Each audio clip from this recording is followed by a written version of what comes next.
Let's go beyond. So you went back early in your career. Let's go earlier than that, because from my understanding, you were at one point in time pregnant and homeless at 19 years old, which had to be just an incredibly scary time or situation. Unsure, maybe you're more confident than the rest of us. I feel like at that point in life, about to be a parent, unsure where you're going to kind of settle down.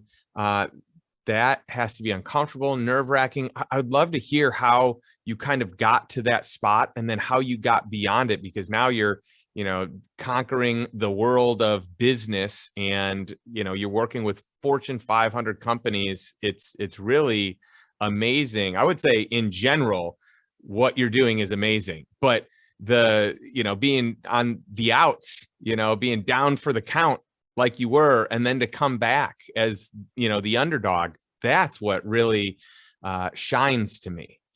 Oh, thank you for that.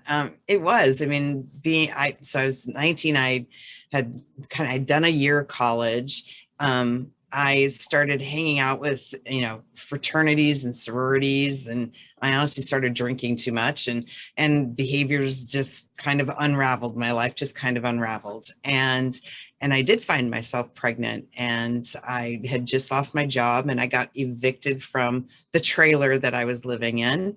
And, I lived kind of as what we in the United States call as part of the hidden homeless. So I didn't always stay in the back of my car. I did a few times, but I mostly couch surfed, a night here, a night there. I had no address, and you couldn't get on assistance on welfare when you have no address at the time. And so I was like eating a can of soup a day, and I lost tons of weight. And as I kind of finally got a job at McDonald's, and I lied to them. Well, I felt like I was lying to them because I didn't tell them that I was pregnant, which just ate at me, just like practically destroyed me. And I remember very vividly the day that I told my manager that I was pregnant, and I was sobbing just uncontrollably because I thought they were going to fire me.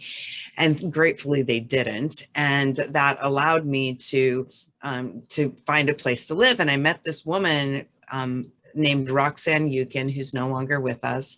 And she changed my life. She challenged me to write down a goal. And the first time I went to the welfare office, they said, "What are you going to do?" And I said, "I'm going to go to Harvard." And they laughed at me, and I laughed at me. And then I started doubting myself. Roxanne had helped me feel confident, and gave me, even in my condition or in my situation, feel a level of surety about myself that just was completely zapped away from me when I went to that welfare office.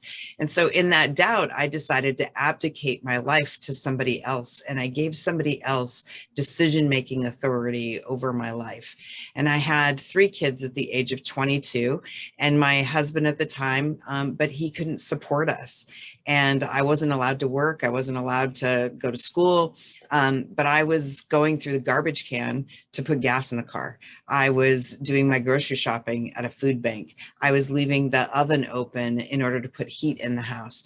And I finally, one day, I couldn't feed one of my kids. And I was like, I've had enough. And so I took a risk, and I got into a community college, and then got a 4.0 and a full scholarship to Rensselaer Polytechnic Institute. Decided it was going to be easier on my own than with him, and took my kids, and we left. And from there, I was able to land an amazing job with what's now Verizon.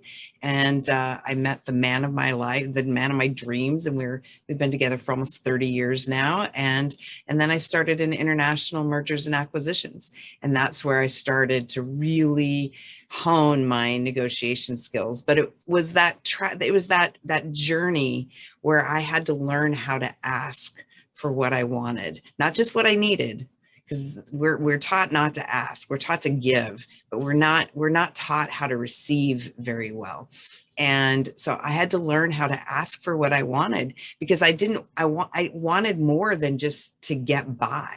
I wanted more than to just be another, statistic on the welfare rolls. I wanted more for myself. I wanted more for my children. And And so I set about creating it. And 11 years after I told that welfare office I was going to Harvard, I started my first year at Harvard University for my MBA program, and graduated 2 years later. So it was, it's been an amazing journey, and the things that I've learned along that path have really informed how I negotiate, how I come to deals, what I'm willing to look at. And, when somebody says, is everything negotiable? And I'm like, pretty much, except for my values. Mountains, oceans, and waterfalls are not negotiable either, but they are navigable, right? And it's because I've come from that journey that I've seen what's possible. The so many things are possible that we cannot conceive. And really effective negotiation is about being curious enough to explore what those possibilities are.